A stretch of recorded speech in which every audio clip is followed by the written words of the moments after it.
फराज परवेज़ का मोहब्बतों भरा आप सबको सलाम और फराज परवेज़ ऑफिशियल पे मैं आप सबको खुशामदीद कहता हूँ। तो नाजरीन, आज एक बहुत ही अहम मौजू के साथ आपकी खिदमत में हाजिर हुए हैं, जिस मौजू का ताल्लुक़ है तौहीन सहाबा से। और तौहीन करने वाला शख्स पाकिस्तानी मीडिया का डॉन आफ्ताब इकबाल, जिसने पिछली 3 दहाइयों से पाकिस्तान में बसने वाले अवामुल नास को बेवकूफ़ बना रखा है। वो ख़ुद तो गुस्ताखी करते हैं और फिर पब्लिक के सामने आके माफ़ी मांग लेते हैं, और उनकी माफ़ी को पाकिस्तान की जो फैक्ट्रियां हैं, जो फतवा जात की फैक्ट्रियां हैं, वो उनको मुआफ़ भी कर देती हैं। तो इसी पे बात करने के लिए आज मेरे साथ मौजूद हैं परवेज़ रोशन साहब। तो आइए इनको वेलकम कहते हैं और इनसे अपनी गुफ्तगू का आगाज़ करते हैं। जी सर, खुश आमदीद। Thank you very much Faraz. आज आपने मुझे एक बहुत ही बर्निंग इशू पे फिर एक बार दावत दी है, मैं आपका शुक्रगुजार हूँ। तो मैं चाहता हूँ कि आप मुझसे वो तमाम सूरत हाल से तमाम अपने नाजरीन को फराज परवेज़ ऑफिशियल पे जो आपके दोस्त हैं, जो देखते हैं मुझे भी आपको, ताकि उन तक वो हक़ाइक़ पेश किए जाएँ। तो जी, मैं हाज़िर हूँ आज आपके लिए। सर, सबसे पहले तो हम ये जानना चाहेंगे, क्या आफ्ताब इकबाल पर पाकिस्तान पीनल कोड के तहत तौहीन सहाबा की FIR दर्ज होनी चाहिए, जो कि पीनल कोड की एक्ट नंबर 295A है? तो इसमें आपकी क्या राय है? सबसे पहले तो मैं यही कहूँगा कि जब तक ये उस पर दर्ज नहीं हो जाती 295A, जो कि तौहीन मज़हब की एक बहुत ही पहली शिक है, जो कि इसके 3 शिकें हैं, 295A, 295B और 295C। बिल्कुल। तो सबसे जो पहला स्टेप आता है वो इसने हासिल किया। किसने? आफ्ताब इकबाल ने। और उसने अपने शो में किया कि जिसमें वो ये कह रहा है कि जिन्होंने माले गनीमत उन्होंने इसी तरह इकट्ठा किया है, वो भूल गए और वो जीती हुई जंग हार गए थे। ये इस्लाम की रवायात के मतलब वो बता रहा है। और ये जो उसकी गुफ्तगू है, ये सारी गुस्ताखे सहाबा में आती है, और इसके ऊपर 295A का उस पर ना अंदराज होता है, उस पर लगती है। उस मुकदमे की जो पहली शिक जो है, जो तौहीन मज़हब की, वो इस पर लगती है, जिसकी सज़ा सिर्फ और सिर्फ 3 साल है, और जुर्माना भी है, और 3 साल है। और मैं ये समझता हूँ कि बगैर वक्त ज़ाया किए हुए, बगैर किसी हीलो उज्जत के, अगर आप किसी को नहीं छोड़ते किसी और को, तो इसको क्यों छोड़ा जा रहा है? आज 3-4 दिन हो गए हैं वो प्रोग्राम, वो लाखों लोगों ने देखा है, करोड़ों लोग उसे देख चुके हैं, जो उसने तौहीन सहाबा की है। तो जितनी जल्दी हो सकता है, हम इसकी हमायत नहीं करते इस कानून की, लेकिन जिन पे होनी चाहिए, जिन्होंने वाकया ही जुर्म किया है, उनको इस कानून की ताज़ीरात पाकिस्तान की PPC के तहत 295A के तहत उनको सज़ा होनी चाहिए। और ये वक्त ना ज़ाया किया जाए। किसी भी और केस में कभी वक्त नहीं ज़ाया किया गया, फ़ौरन लोग उस पर दर्ज करा देते हैं, FIR उस पर दर्ज हो जाती है। तो जी, मैं ये चाहूँगा कि उसके ऊपर बगैर किसी रियायत के, और यही वो कानून है, कानून का एहतराम भी यही होगा कि उसके ऊपर फौरी तौर पर ये दर्ज होनी चाहिए। सर, यहाँ पे एक चीज़ और मैं वाज़ह करना चाहूँगा अपने नाजरीन के लिए। हमेशा से जब कोई मसीह या अहले तशरीह या अहमदिया मसलक से ताल्लुक़ रखने वाला कोई भी शख्स सहाबा से बात रिलेट है, या मतलब किसी भी तौहीन की बात हो पाकिस्तान में, अब बेचारे मजलूम मसीही मेहनत मजदूरी करने वाले, वो तो तौहीन के मुर्तकब होते ही नहीं, कभी वो तो सोच भी नहीं सकते। अगर आप मसीह के सामने एक गिलास दूध रख दें और उसमें जहर डाल दें, आप उस मसीह को कहें या किसी बंदे को कहें कि ये पी लीजिए, तो क्या वो पिएगा? कभी नहीं पिएगा। कभी भी कोई वाक़यात सहाबा से रिलेट होते हैं, ख़ास तौर पे अहले तशय्युअ के ख़िलाफ़ जो एक जंग जारी है पिछले साल से, तो उस वक्त तो मैदान अमल में आ जाते हैं, अहले सुन्नत वल जमात आ जाती है, सिपाही सहाबा आ जाते हैं। तो अभी उनकी तरफ से कोई रद्द अमल सामने नहीं आया, क्योंकि ये बंदा मुसलमान है और उसने मीडिया पे आके माफ़ी मांग ली।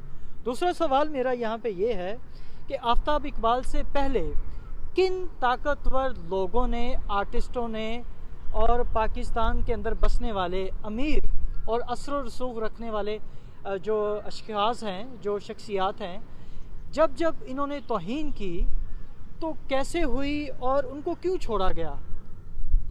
शुक्रिया। सबसे पहले तो मैं ये बता दूं, जो इसके कानूनी माहिरीन हैं, इसके कानूनी माहिरीन हैं, इस लॉ के, ये जो ब्लास्फेमी लॉ है, इसके जो एक्सपर्ट्स हैं, आप उनकी राय लें तो आपको अंदाज़ा हो जाएगा कि इस कानून में, ब्लास्फेमी लॉ में, तौहीन मज़हब में कोई रियायत नहीं है। किसी भी तरह की कोई इसमें गुंजाइश नहीं, बिल्कुल रखी ही नहीं गई, बिल्कुल। यानी कोई कानून, कोई अदालत, कोई भी ऐसी चीज़ जो है वो इसको रियायत नहीं देने की ना अहल है, ना उसका इस्तेकाक है कि वो उसको छोड़ दे। तो लिहाजा जो आपका ये सवाल बनता है कि इस पे तो फौरी अगर मुल्क में कोई इंसाफ नाम की चीज़ है, अगर कोई मसावात मोहम्मदी है, तो वो यही कहती है कि आप ताकतवर को क्यों छोड़ रहे हो। तो मैं अब ये कहना चाहता हूँ कि इसमें कोई गुंजाइश नहीं कि इसको छोड़ा जाए, इसके ऊपर फौरी तौर पर दर्ज होनी चाहिए। तो इसमें तो कोई दूसरी राय है ही नहीं। आप बेंच बना लें, सुप्रीम कोर्ट का, हाई कोर्ट का, जहां भी आपका दिल करता है बनाएं और उसमें ये डिसाइड करें। और जो बिल्कुल एक खालिस्तान, जिनके ऊपर कभी कोई करप्शन का इल्ज़ाम नहीं है और जिन्होंने किसी को नुकसान नहीं पहुंचाया, ऐसे जजेस को आप बिठाएं और ये पूछें क्या उसकी रियायत हो सकती है और उन्हें क्यों रियायत दी जा रही है। बहुत से लोग ये मुतालबा कर रहे हैं कि जी उसको फौरी तौर पे सजा होनी चाहिए, तो क्यों नहीं हुई?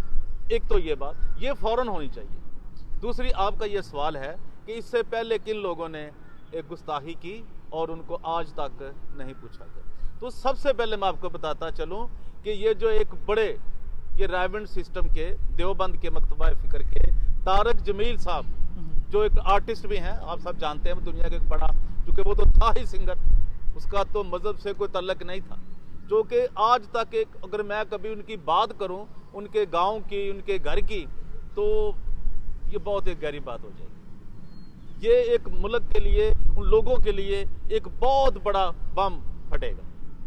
तो मैं वो फिलहाल नहीं कहना चाहता, तो उसके ऊपर लगनी चाहिए, तारक जमील के ऊपर, क्योंकि वो उनके ईमान के मुताबिक, क्योंकि ये जो आइन बनाया गया वो इस्लामी आइन के मुताबिक बनाया गया, ये इंसानी आइन नहीं है, ये इस्लामी आइन है। जी बिल्कुल, इसको आप समझें। सारी दुनिया जो मुझे सुन रहे हैं, जो देख रहे हैं, तो उसने अल्लाह की तौहीन की है, कुरान के अल्लाह की, और उसने किसी नबी का नाम लेकर ये कहा है कि वो जी उसका वलीमा होगा, और उस वलीमे में जो बड़ा एक लेवल है, थर्ड लेवल है, उन लोगों को जो मोमन होंगे, जो जन्नती होंगे, जो जन्नत में बैठे होंगे, उस वलीमे का जो सुपीरियर एक लोग हैं, जो एक तबका है, दर्जात होंगे, उनको वो अल्लाह पाक खुद शराब पिलाएंगे। क्या कभी किसी ने इस पर नोटिस लिया? क्या उस पर कोई मुकदमा दर्ज हुआ? जो अल्लाह की, अपने अल्लाह की तौहीन कर रहा है, अपने ही आइन के तहत, अपने ही आइन के तहत, और जो तौहीन मजहब है, अब अल्लाह से बड़ा तो उनके नजदीक अल्लाह से बड़ा तो कोई नहीं ना, कोई नहीं। लेकिन हालांकि सजा जो आइन में है, ये तौहीन मजहब में, वो मोहम्मद पे लगी हुई है कि जो मोहम्मद से बड़ा कोई नहीं है। अब ये बात समझें जी, ये भी एक बड़े लोगों को बात समझने की जरूरत है, जो मुझे सुन रहे हैं अभी आपके तवज्जुह से, आपके चैनल के तवज्जुह से, कि वो अल्लाह किसने तौहीन की है, लेकिन उसे किसी ने नहीं पूछा। क्यों?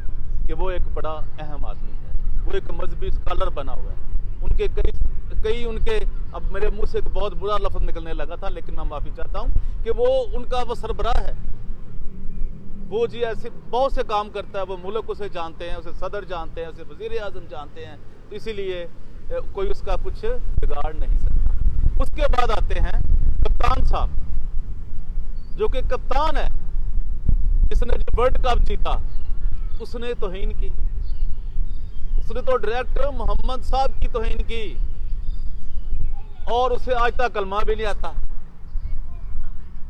तो आप अंदाजा करें, उसके ऊपर किसी ने कोई एक्शन नहीं लिया कि जी वो रजू कर ले, और उसने रजू भी नहीं किया।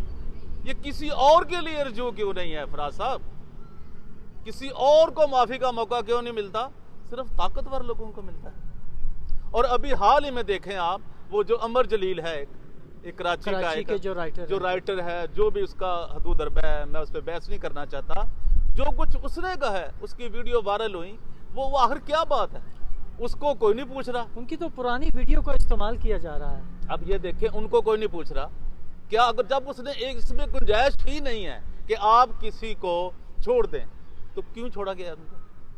इसके अलावा बेशुमार ऐसे लोग हैं जो ताकतवर हैं, लेकिन उनके खिलाफ कुछ नहीं होता। और ये देखें, अगर मैं ये बात कहूं कि ये जो आसफ अलवी भाग गया था, जाकर था शियों का, तो उसने तो इतनी बड़ी गुस्ताही की, लेकिन वो भागने में कामयाब हो गया, इसलिए कि वो जुल्फी बहारी का चूंकि फिक्र है, क्योंकि वो उनका मजहब एक है, उनका मजहब जो है, मजहब तो नहीं मैं कह सकता, मसलक उनका एक है वो उनके। और अभी भी जितने भी पाकिस्तान के अंदर अहले तशय्यो हैं, वो तो सहाबा को नहीं ना मानते भाई, उन पे क्यों नहीं की जाती? ये कमजोर तबकों को पकड़कर झगड़ा लगाते हैं, ये जाती अनात पे लगाते हैं। तो ये है, मैंने आपको जो मिसालें दी हैं, इसके अलावा बेशुमार हैं।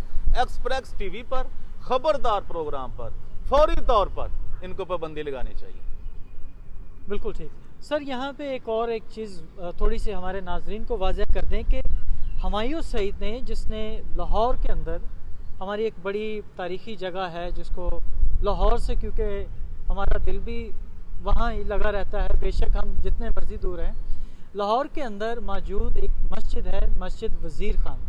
हुमायूं सईद ने वहाँ आके डांस किया, फवाद चौधरी ने किया, अली ज़फ़र ने किया, शान ने किया। तो जब ये लोग आते हैं ऐसी अपनी रिलीजियस प्लेसेस के ऊपर, जब दस्तूर बनाया गया 1860 के अंदर, तो ये जो दफ़ात थी सरफरिस्त थी कि अगर आप किसी भी वर्शिप प्लेस की, जो ये समझते हैं कि उनके लिए एक वर्शिप प्लेस है या जो भी आप कह सकते हैं, वहाँ पे आके आप उसकी तौहीन करते हैं, तो आप ताज़ीरत जो उस वक्त का दस्तूर था, मजमूई हिंदुस्तान का जो दस्तूर था, उसमें ये एक एक्ट शामिल की गई थी, उस लॉ ने जो इंट्रोड्यूस करवाई कि उनके ऊपर उस लॉ के मुताबिक तौहीन के FIR दर्ज की जाएगी। इन सब ने की, हाल ही में इसी साल की, इनके ऊपर कोई एक्शन हुआ। ये क्या वजह है कि ये बच जाते हैं? हमारे मेहनत मजदूरी करने वाले लोग हमेशा ना भी करें तो इस झूठे तौहीन मजहब की जद में आ जाते हैं और उन पे FIR दर्ज होती है। मैं आपको सबसे पहले तो ये बताता चलूं कि जो वहाँ पे हुआ है वज़ीर खान मस्जिद में, जो गाना फिल्माया गया है हुमायूं सईद के ऊपर और एक खतून के साथ, वो मस्जिद के अंदर फिल्माया गया। ये बात अपने ज़हन में करें। दूसरी बात, ये फवाद चौधरी, शान, अली ज़फ़र और दीगर जितने भी वहाँ पे आर्टिस्ट थे, लोग थे, वो मस्जिद के बाहर हैं, वो इस ज़िमरे में नहीं आते, वो इसमें नहीं आते। सिर्फ हुमायूं सईद उस ज़िमरे में आता है कि उसने प्लेस की, जगह की, जो उनके मुताबिक वर्शिप की प्लेस है, उसकी तौहीन की है, जो कि इस्लामी शायर में आता है। जैसे कलमा है, मस्जिद है, अमाम बारगा है, ये उनके इस्लामी शायर हैं, जिनके ऊपर ये चीज़ें शायर इस्लाम है, उनके ऊपर ये इनका इतलाक होता है। तो लिहाजा हम फवाद चौधरी पे, अली ज़फ़र पे और दाकर शान पे नहीं लगा सकते, लेकिन हुमायूं सईद के ऊपर ये 100% बनती थी। नहीं, वो शायद बलाल सईद था, मैं गलती से मैं गलत अदा कर गया। अदाकारी था, बलाल सईद था या हुमायूं सईद, एक जो वहाँ मौजूद था, जिसने वहाँ पे डांस किया, जिसने वहाँ पे बेहुरमती की एक औरत के साथ, उस पे तो लगनी चाहिए थी, तो लेकिन उसको भी छोड़ दिया गया कि जो वो सकाफत का मसला है, वो जी, अब वहाँ कितने मसले हैं। तो अभी आगे जाके आप समझेंगे अगली किसी नेक्स्ट व्लॉग में कि ये क्या असल हकीकत क्या है, और कितने लोगों के मैं नाम ले सकता हूँ, क्योंकि हम उसको प्रोवोक नहीं करते, कितने लोगों ने छोड़ा हुआ है। लेकिन अब जो ये कर रहे हैं मिनॉरिटीज के साथ, अकलीतों के साथ, क्रिश्चियनों के साथ, अब लिहाजा इनके लिए माफ़ी की कोई गुंजाइश नहीं बची, क्योंकि कानून ने नहीं इनको कोई माफ़ी की गुंजाइश। जी जी बहुत शुक्रिया सर, आप तशरीफ़ फरमाए। आपने हमारे साथ ये एक बहुत ही अहम मौजू के ऊपर गुफ्तगू की।